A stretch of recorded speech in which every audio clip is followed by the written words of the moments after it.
الله أكبر الله أكبر لا إله إلا الله الله أكبر الله أكبر ولله الحمد الله أكبر الله أكبر لا إله إلا الله الله أكبر ولله الحمد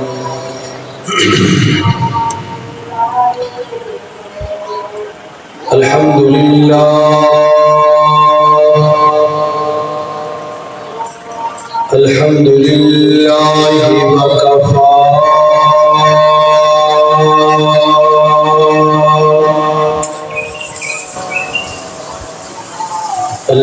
الذي خلق الأرض والسماوات العلى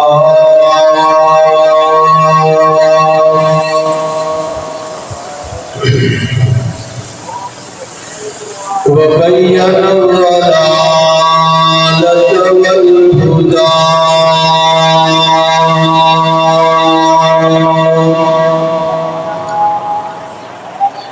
لا شريك له في الأرض ولا في السماء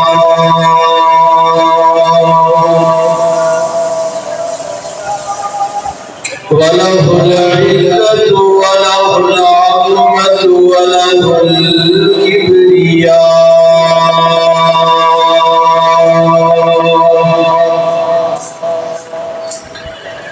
وعليه التوكل والثناء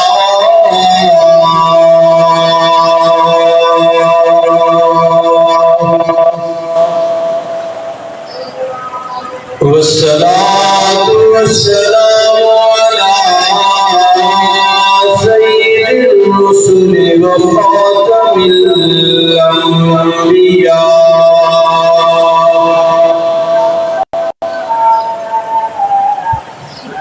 أرسله الله بالحق بشيرا ونذيرا وداعيا إلى الله بإذنه وسراجا منيرا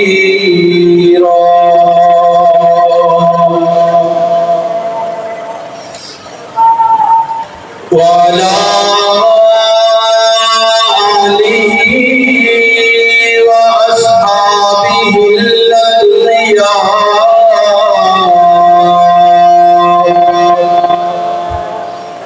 الذين هم خلاصة العرب الأربعة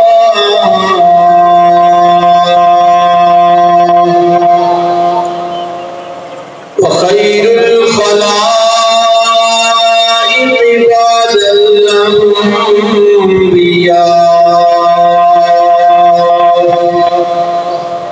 الأنبياء أما بعد فأعوذ بالله من الشيطان الرجيم بسم الله الرحمن الرحيم فذبحوها وما كانوا يفعلون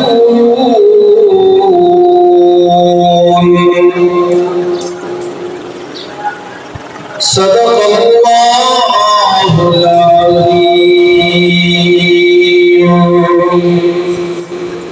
وبلغنا رسوله النبي الأمي الأمين العظيم الكريم ونحن على ذلك لمن الشاهدين والشاكرين والحمد لله رب العالمين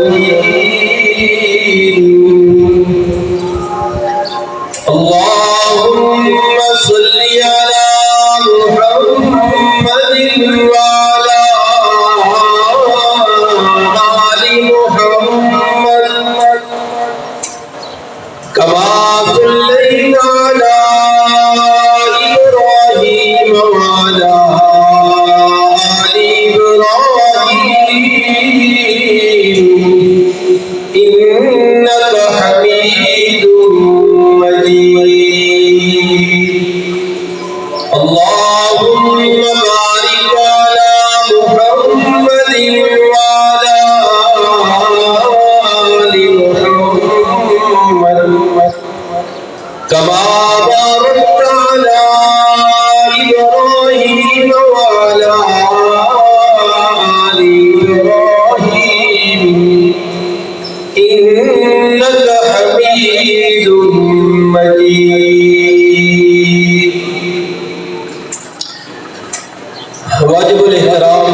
حاضرین و ناظرین کرام،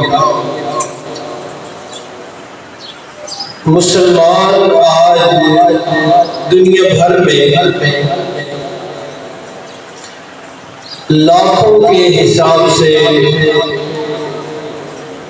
جانور قربان اور ذبح کریں گے۔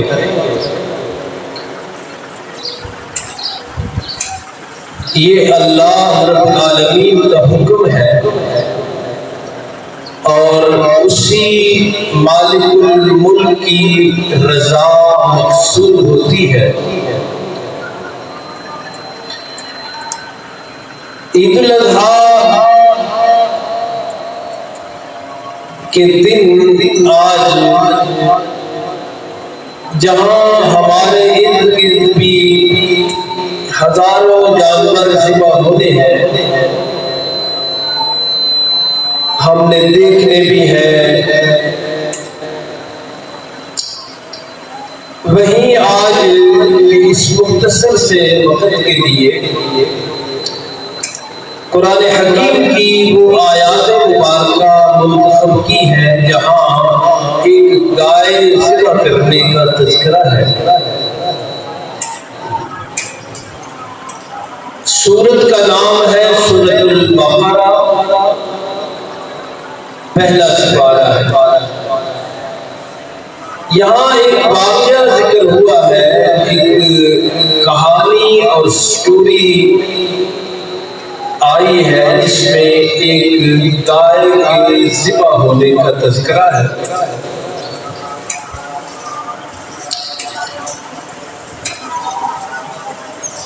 اسی کے حوالے سے آیات پڑھتے ہیں۔ فرمایا وَإِذْ قَالَ مُوسَىٰ لِقَوْمِهِ إِنَّ اللَّهَ يَأْمُرُكُمْ أَن تَذْبَحُوا بَقَرَةً،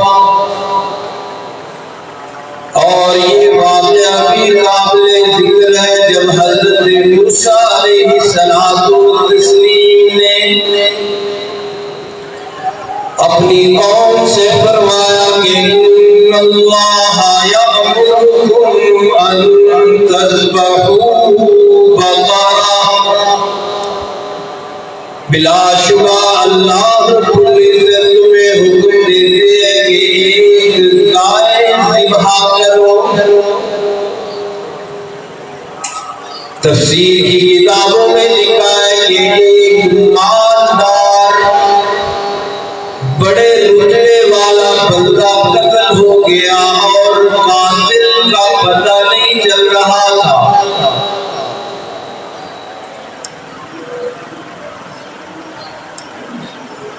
قوم موسیٰ حضرت موسیٰ علیہ السلام کی خدمت میں حاضر ہوئی اور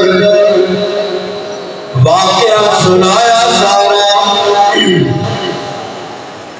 کہ بڑا صاحب حیثیت ہے، بڑا مالدار ہے، امیر بندہ ہے، قتل ہو گیا ہے لیکن قاتل معلوم نہیں، کیا کیا جائے؟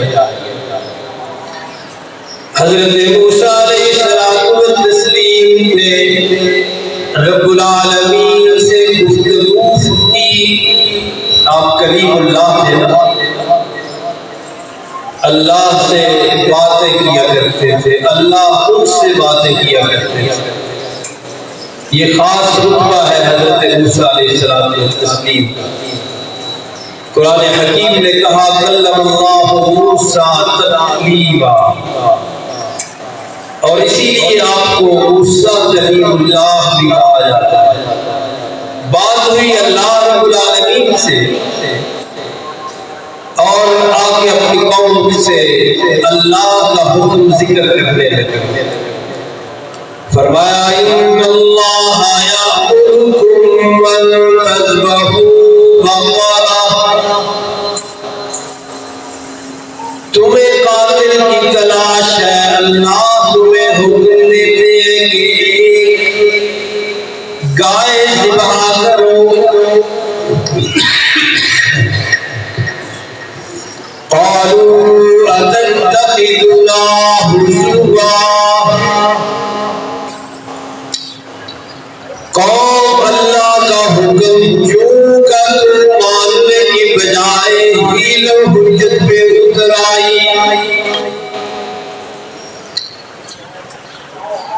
رب کا حکم اس لائق ہوتا ہے کہ جیسے ہی حکم آئے ویسے ہی مانا جائے، اس میں اپنی مرضیاں اپنی خواہشیں نہ چلائی جائیں، لیکن قوم موسیٰ کا رویہ دیکھی جائے۔ پہلے جب پتہ چلا اللہ نے گائے ذبح کرنے کا حکم دیا ہے، قالوا اتتخذنا ہزوا، جناب موسیٰ علیہ السلام تسلیم سے کہنے لگے کہ مذاق کیوں کرتے ہیں آپ؟ ہم نے یہ عرض کی ہے کہ قاتل معلوم کرے، آپ کہتے ہیں گائے ذبح کرو، کیا مذاق ہے؟ قال اعوذ باللہ ان اکون من الجاہلین۔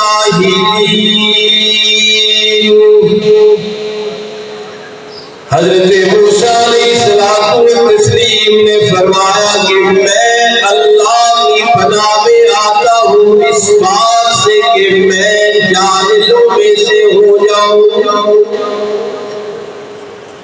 میں مذاق تو نہیں تمہیں تم سے کر رہا، میں تمہیں اللہ کا آرڈر اور حکم سنا رہا ہوں۔ اب اس میں کیا حکمتیں ہیں، کیا مصلحتیں ہیں، یہ اللہ کو معلوم ہے، لیکن اللہ رب العالمین نے یوں ہی فرمایا ہے کہ جو لوگ قاتل کی تلاش میں ہیں انہیں فرمائیے کہ وہ گائے ذبح کریں۔ لیکن یہ نافرمان قوم تھی، اور نافرمانی کا ایک انداز ہی آج ہم نے پڑھنا بھی ہے۔ قرآن حکیم نے یہ ذکر بھی اسی لیے کیا ہے کہ فرما برداری اور نافرمانی کہتے کس کو؟ قالوا ادع لنا ربك يبين لنا ما هي۔ دوسرا سوال اور دوسری ہیل و حجت ٹال مٹول، کہنے لگے ادع لنا ربك يبين لنا ما هي، مانا کہ گائے ذبح کرنی ہے لیکن اپنے رب سے پوچھ کے بتائیے کہ وہ ہو کیسی۔ گائے ذبح کرو بھائی، یہ حکم تھا، لیکن ہیل و مال اور ہیل و حجت اور سوالوں میں پڑ گئے، یہ بھی ایک نافرمانی کا طریقہ ہے۔ قال إنه يقول إنها بقرة لا فارض ولا بكر۔ جب یہ سوالوں میں اور کیلو کال اور حجتوں میں پڑے تو اللہ کی طرف سے بھی پیچیدگی اور الجھن کا اضافہ کر دیا گیا، مشکل اللہ کی طرف سے بھی بڑھا دی گئی۔ گائے ذبح کرنے کا حکم تھا، کوئی بھی گائے پکڑ کے خرید کے ذبح کر لیتے، حکم پورا ہو جاتا، لیکن جب سوالوں میں پڑے اور حجتوں میں پڑے تو رب العالمین کی طرف سے پہلے سوال کا جواب یہ آیا کہ انہا بقرۃ لا فارض ولا بکر۔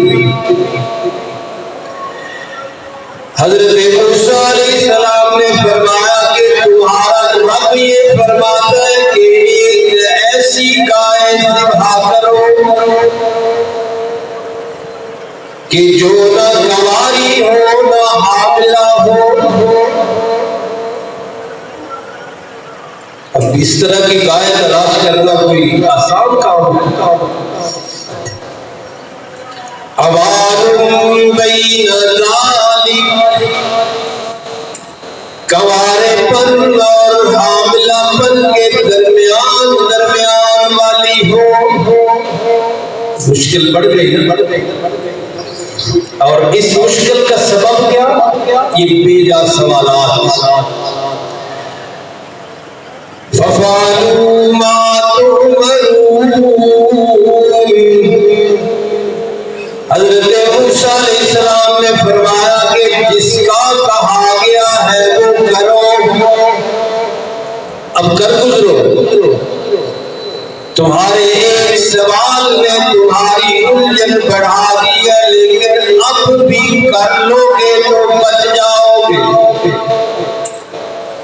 لیکن جو طبیعتیں ایسی ہوتی ہیں وہ کہاں باز آتی ہیں. قالوا ادع لنا ربك يبين لنا ما لونها.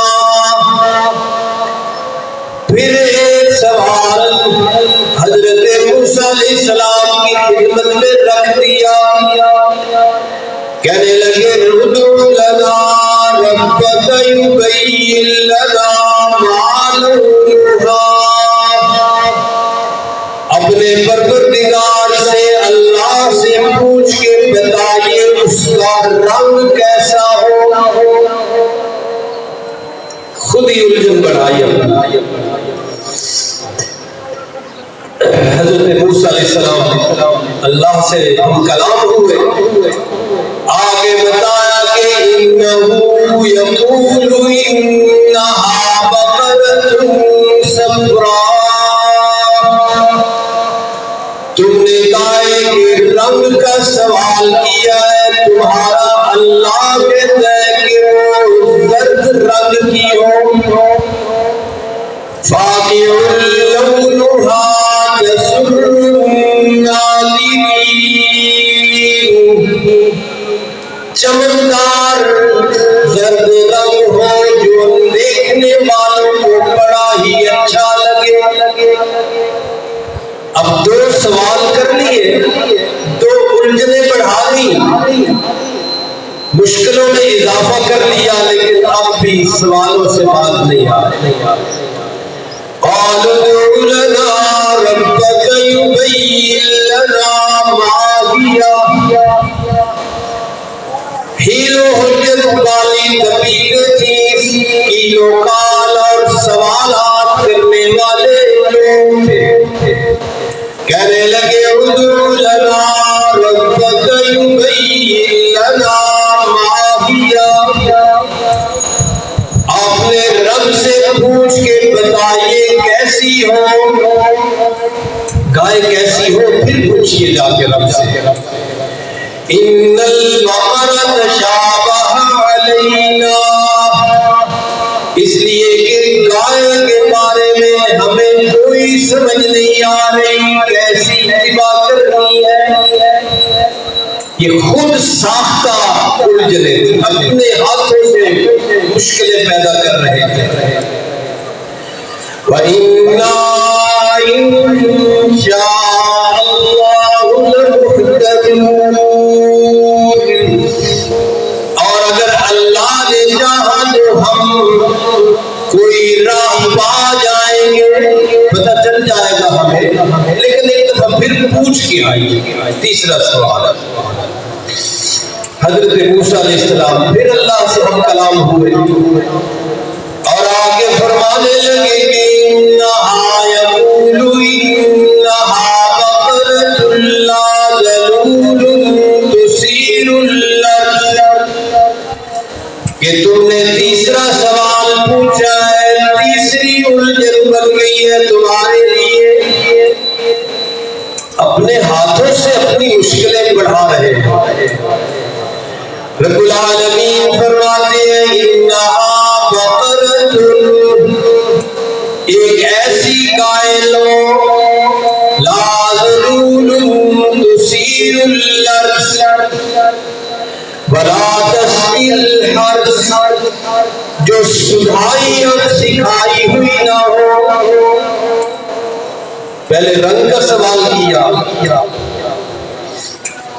اب اللہ نے اس کی ایک اور کیفیت اور ایک اور حالت ذکر کرتی کہ ایسی گائے پھر لو لا ذلول تثیر اللہ سدھائی اور سکھائی ہوئی نہ ہو کہ جس سے زمین میں ہل چلائی جاتی ہو، کبھی بھی وہ ہل چلانے کے کام نہ آئی ہو، بلا تسقی الحرث اور نہ ہی کھیتیوں کو پانی پلانے کے کام آئی ہو۔ کنواں جس سے پانی نکلتا تھا اس میں بھی اس سے کام نہ لیا گیا۔ مسلمۃ ہر لحاظ سے محفوظ ہو، لا شیۃ فیہا اس میں کوئی عیب نہ ہو۔ خود سوال کر کے اپنی کتنی الجھنیں بڑھائیں۔ قال اللہ جئت بالحق، جب یہ جواب آ گیا الجھنیں بڑھ گئی، مشکلوں میں اضافہ ہو گیا کہ ایسی گائے ایسی شرطوں کے ساتھ کہاں سے لائے۔ بہرحال کہنے لگے الآن جئت بالحق، اب لائے ہیں نا آپ صحیح بات، اب صحیح بات لائے، اب ہم تلاش کرتے ہیں۔ چنانچہ بڑی تلاش بسیار کے بعد ان شرطوں کے مطابق ایک گائے ملی۔ قرآن حکیم فرماتا ہے فَذَبَحُوهَا وَمَا كَادُوا يَفْعَلُونَ، اتنی مشکلوں سے وہ گائے مل گئی تو اسے انہوں نے ذبح کیا، لیکن یہ سارے بہانے اس لیے تھے کہ گائے ذبح کرنے کی نوبت نہ آ سکے۔ ٹال مٹول اصل میں کر اس لیے رہے تھے کہ اللہ کا حکم ماننے سے گریز کر رہے تھے، ماننا چاہتے نہیں تھے اللہ کا حکم، تو کبھی کوئی سوال کبھی کوئی سوال کبھی کوئی سوال، اور پھر جب ذبح ہو گئی واقعہ کا اختتام یہ ہے کہ قاتل چونکہ معلوم نہیں تھا، اللہ نے فرمایا کہ یہ جو ذبح شدہ گائے ہے اس کا کچھ حصہ کچھ گوشت لو اور مقتول کے جسم سے ٹچ کرو، اسے لگاؤ۔ جب وہ گوشت کا گائے کے گوشت کا کچھ حصہ اس کے جسم کے ساتھ لگایا گیا تو اللہ نے وہ زندہ کر دیا اسے مقتول کو۔ اور قرآن حکیم خود کہتا ہے کہ ہم نے ان کو یہ بات بھی ثابت کرنی تھی، کیونکہ پہلے بھی اور آج بھی یہ بات ناممکن لگتی ہے نہ ماننے والوں کو کہ مردے زندہ کیسے ہوں گے۔ ہر زمانے میں لوگ سوال کرتے رہے کہ اللہ کا قانون اور اسلام اور دین اور سچے پیغمبر اس بات پہ لاتے ہیں کہ اللہ نے ایک دن مردوں کو زندہ کرنا ہے اور قیامت برپا ہونی ہے، تو کیسے ہوگی؟ تو رب العالمین نے یہ بات بھی ان کے سامنے ثابت کرنی تھی، اس لیے جیسے ہی گائے کے گوشت کا ایک حصہ اس کے مقتول سے کے جسم سے ٹچ ہوا وہ زندہ ہو گیا، اور زندہ ہو کے اس نے بتایا کہ اس نے فلاں بندہ جو کھڑا ہے مجمع میں یہ چور مچائے شور، ایسا ہوتا ہے نا چور مچائے شور، وہی کھڑے ہو جاتے ہیں اور ایسا انداز اختیار کیا کہ جیسے ہم بھی چور کی تلاش میں ہیں، حالانکہ خود چور ہوتے ہیں۔ تو وہی کھڑا تھا وہ مقتول زندہ ہوا، اس نے کہا یہ میرا قاتل ہے، اور اسی وقت پھر وہ فوت ہو گیا۔ قرآن حکیم کہتا ہے وَإِذْ قَتَلْتُمْ نَفْسًا فَادَّارَأْتُمْ فِيهَا، یہ گائے ذبح کرنے کا واقعہ اس وقت کا ہے جب تم نے ایک جان قتل کر دی تھی، حالانکہ سب نے قتل نہیں کیا تھا، قرآن کہتا ہے تم نے قتل کر دیا۔ وجہ کیا ہے کہ اس طرح کی بد امنی کی ذمہ داری پورے معاشرے پہ آتی ہے۔ واللہ مخرج ما کنتم تکتمون، جو تم چھپا رہے تھے اللہ اسے ظاہر کرنے لگے تھے۔ تو واقعہ جن حضرات نے پورا سماعت فرمایا ان کو معلوم ہوا ہوگا کہ واقعہ اللہ نے سنایا کیوں ہے۔ تو ایک سبق اس میں سے یہ ہے کہ حکم الہی کو یوں کا توں فوراً ماننا ضروری ہے۔ اس میں قیل و قال، حیل و حجت، سوالات، یوں اور یوں کیوں نہیں تو یوں کیوں نہیں، یہ نہیں کرنا چاہیے، یہ اللہ کو پسند نہیں۔ پھر دوبارہ سنیے اور یہی جملہ آج کے پورے دن میں یاد رکھنا ہے کہ اللہ کے حکم کو جیسا ہے ویسے ماننا ضروری ہے۔ یہود کی طرح اس کے اندر قیل و قال، حجتیں، سوالات، یہ کیوں نہیں، یہ کیوں نہیں، یہ نہیں کرنا۔ اللہ یہ سمجھانا چاہتے ہیں اس واقعے سے، اور جدید دور کے مطابق جیسے کہ میں عرض کرتا رہتا ہوں کہ ہمیں بھی یہ سمجھنا ہے کہ جب حکم ہے قربانی کا تو قربانی ہی کرنی ہے۔ میڈیا والے چٹورے شیطان اور شیطان کے ایجنٹ کہہ رہے ہیں کہ جی کسی کو واٹر کولر لے دو، بھائی یہ حکم ہوتا تو اللہ ہمیں کہہ رہے کسی کو جہیز لے دو، یہ الہاد پرست ملحد لوگ، یہ دین بیدار مسلمان، دین بیدار مسلمان اس طرح کی پوسٹیں اور اس طرح کی تبلیغیں کر رہے ہیں کہ کولر لے دو کسی کو، تو کسی کو جہیز لے دو۔ ہر دفعہ میں یہ اسٹیج سے ممبر سے اللہ کے فضل سے عرض کرتا ہوں کہ اللہ کا حکم یہ نہیں ہے۔ یہ واقعہ بھی اسی لیے میں نے آج عرض کیا کہ اللہ کا حکم جو کرو ماننا، یہ ماننا ہے۔ اس میں اپنی مرضیاں، اپنے سوالات، اپنی خواہشات اور اپنی تمنائیں داخل کر کے ماننا ایسے ہی ہے جیسے وہ پنجابی میں کہتا ہے دودھ دیتے ہی بار، یہ وہ ماننا۔ اس طرح کا ماننا اللہ کو قبول نہیں ہے۔ جب اللہ کا حکم ہے، جیسے اللہ کا حکم ہے ویسے مانا تو یہ ماننا ہے۔ اللہ تعالیٰ ہم سب کو ایسا ہی ماننے والا بنا دے۔ وما علینا الا البلاغ المبین۔ نماز ہوگی، اس کے بعد خطبہ ہوگا۔ نماز کا طریقہ آپ کو یاد ہی ہے، 2 رکعت نمازیں عید الاضحیٰ تکبیرات سمیت، باقی قبلہ اور پیچھے امام کے وہ تو آپ کو آتا ہے۔ تو اللہ اکبر کہہ کے اس کے بعد 3 تکبیریں کہیں گے اور اس کے بعد قرات ہوگی، رکعت پوری ہوگی، پھر دوسری رکعت پہلے قرات ہوگی، رکوع سے پہلے 3 تکبیریں ہوگی اور اس کے بعد خطبہ ہوگا۔ صفحہ سے